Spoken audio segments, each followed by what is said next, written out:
been a long time coming, but we're finally here. It's finally time for me to put my dick on the table on this whole Family Guy thing. What is the best Family Guy episode you've ever seen? Allow me to set the stage. This would have been 10 p.m. February 2023. Drawing memes far too much resulted in me mocking a man who's no longer a bonehead but a filthy ginger, along with unforeseeable medical circumstances that could result in me leaving the internet forever, resulting in everything I'm feeling far more stressful than usual. Desiring a laugh, I decided to watch a couple of episodes of Family Guy. The earlier seasons since their particular charm to them, since the seasons are still trying to find their footing, with a bizarre abundance of episodes with the word death in the name of them. Excellent. Anyhow, there was still when the show was trying to figure out what it wanted to go for with these jokes with these characters in mind. For example, take Peter Griffin. He was definitely childish, but it didn't feel selfish, unless he was trying to subvert expectations. Saying Lois is going to find out, she's going to blame him, is, well, not something that feels characteristic, but feels like subverting expectations. Unlike later seasons where Peter pretends to have amnesia to take advantage of the single life just a bit longer, Lois is still a grounded housewife and the voice of reason who hasn't started preying on teenagers. I have no idea why they thought that would be funny to anybody. Meg was lacking charisma and was seen as incredibly unremarkable, but there was still something relatable about that aspect of her. Now she's hated to such a degree that it feels unnatural. Most of the jokes don't land cause you can't get behind the reasoning. At least personally I can't. For example, the model misbehavior is a comedic not because it's Meg bag lol, but the fact that Peter doesn't acknowledge that Chris said the exact same thing about pledging himself to his mother's pictures. Later in the episode, Peter is berated about allowing Lois to go out in the way she has. Peter, not acknowledging anything that was said by her, only goes on to say the following. Chris is mostly uninteresting to me, so sketch. Stewie is still funny and somewhat one of the few characters that actually got better with time, since the whole world domination idea would have gotten old really quick. Brian initially was the moral fiber for most of the seasons, as he becomes more pretentious in the later seasons, only desiring to look good since he is extremely narcissistic, empty, but at the very least, his earlier seasons he was flawed to the same degree, but it was more like he was trying to find purpose and meaning within his life, considering the fact that he was an animal, and it's hard to argue what his life and purpose was. I mean, he's literally owned by people, and that's a fascinating, evaluation of his spirit. Almost like a Jiminy Cricket of the series, because he always tried to get people to strive to be better, and was also a struggling alcoholic. However, the comedy show and this element was essentially thrown away for more punchy jokes about how he's a narcissist, and his decline is kind of sad if you think about it. I believe the video by LS Mark is a good representation of how much his character has declined over the years. I would highly recommend checking out that video. But we're not here for a short analysis of why I think all these episodes and all these characters were great in their earliest conceptions.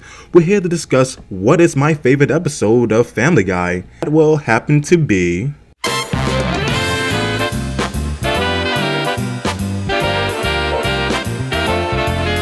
the episode opens up with Lois cautioning her children to be careful while shopping.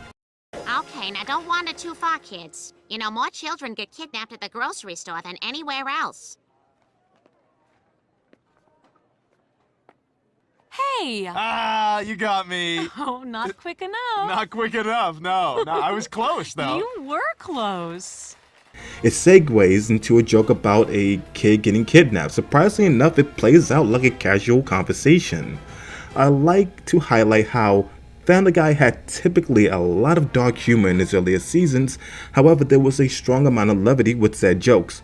Without this crucial element, it simply ends up with it being cruel. Stewie attempting to use a plastic bag to choke himself on Go get some oranges, Stewie. Here, hold hold the rest of these bags for Look, Mom. Pim, Oh, what brilliant I know it's our parenting job is. to help this guy and everything, but I think this guy's a lost cause. He's obviously made up his mind. Why don't we just cut our losses and get out of here? Oh, come on. That's nonsense, Charlie. We've never given up on the job so far. Only failing to his abnormal head, and it's something resembling. It's pretty much comedy gold. Beyond the dark humor, there are moments where there are references, like for example when Chris is transported to a musical video, Take On Me.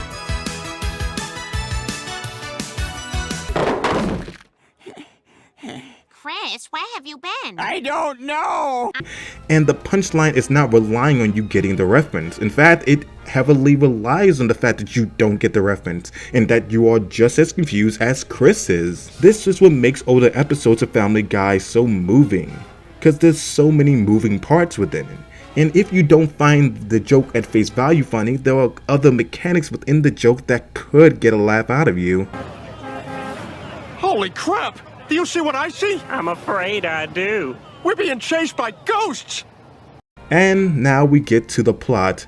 Lois, not having enough money for the ham, has to put the ham back. But against doing so, she decides to just steal it, this giving her an endorphin rush.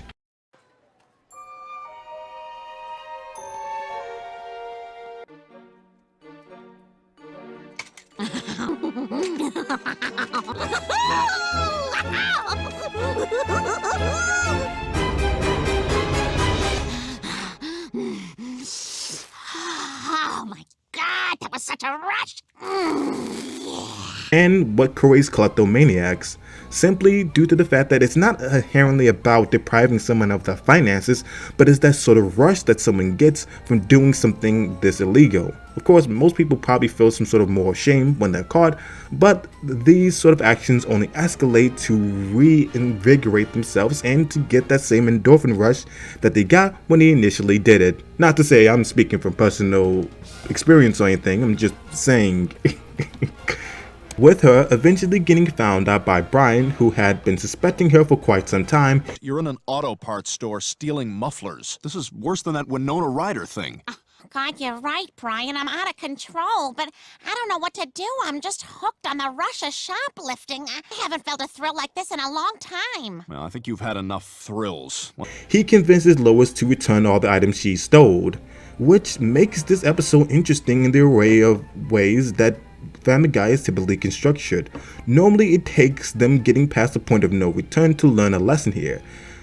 But here, Joe finds out that the Matisse painting that Lois had was actually the one that was stolen. Thus, she proceeds to pursue Chase. Before this happened, we are treated to what I continuously said for years on end.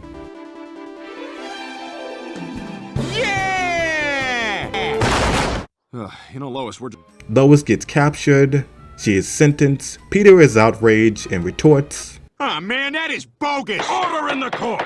Another outburst like that, Mr. Griffin, and I'll extend the sentence. Okay, 3 years. That was a sneeze. 4 years. I'm sorry. 5 years. You douchebag. House falls into complete disarray without her presence.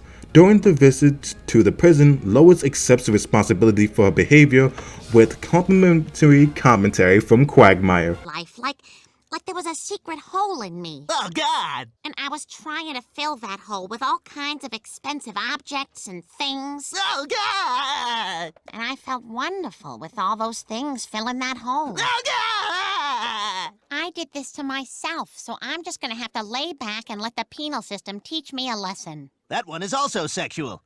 Refusing her to go quietly and resign to the penitentiary, Peter comes up with an ingenious plan to break her out. take care now. Have a nice day. Knowing the foreseeable future will be them having their life uprooted and everything they've known, they have to stop by the first town they find to make a new life. No longer will they be ever to go back to Quahog. But whatever they go to, they have to make their life up there. They end up in China. Peter, we're in Asian town.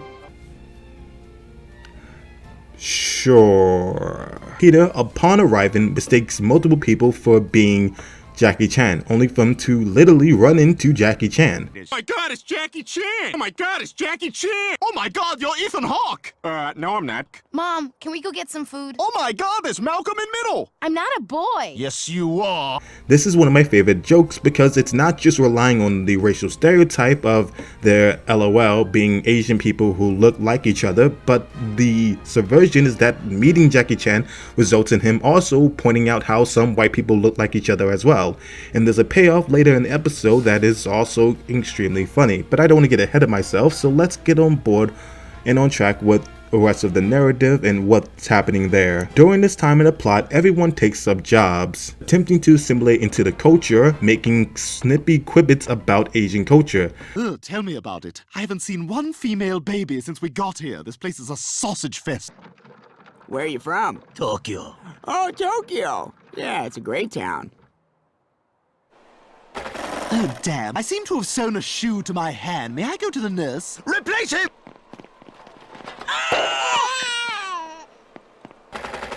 Faster!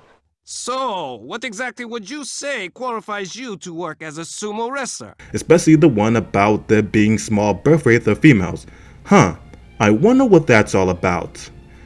Including Peter becoming a wrestler, along with Adam West attempting to find the rest of the colors of his Night Bright. Damn it, Joe, I want them found. Not that, the rest of my Night Bright. My name's not Adam Wee, or is it? How did you find me? How did you get this number? Never called back here again. I guess I showed him. No one messes with Adam Wee. How was that impression? Let me know what you guys think of it. Unlike many other actors who were referred to in Family Guy, Adam West, the late great, was actually voice acting himself in the show. He does that a lot actually. If you watch Very Odd Parents, Adam West is literally voice acted by Adam West in that show. Bizarrely enough, he had this ongoing joke about him being crazy. I don't know why, but I don't care to look it up. Convo ends with Joe seeing Peter on TV. I'm not really sure what to do here.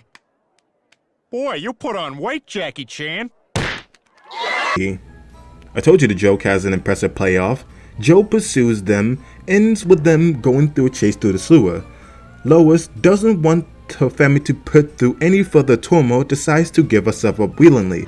Before that, Joe attempts to apprehend her. Evading him, finds himself in a dubious circumstance where his life is at peril. Look at us. We're running through a sewer, and it's because of me. I'm gonna turn myself in. You're mine now, Lois! Oh my god, Joe! Pretend I'm your child, Lois! Nutmeg! Nutmeg! Lois, attempting to lift him up, finally saves his life, and Joe bargains with the judge to get her status as a penitentiary residee to be revoked and alleviated so she can live her life.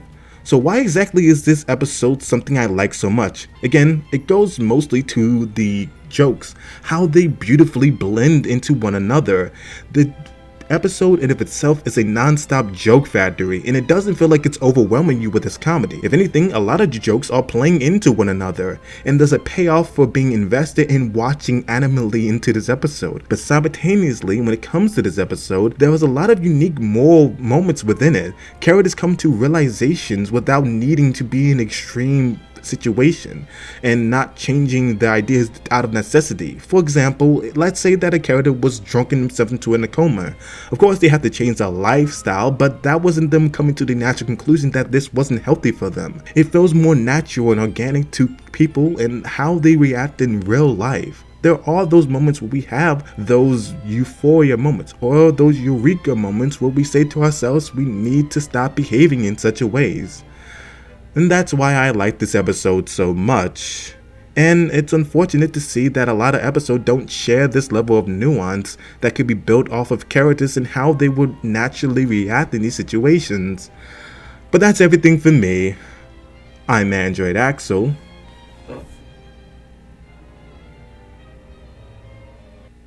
Peace.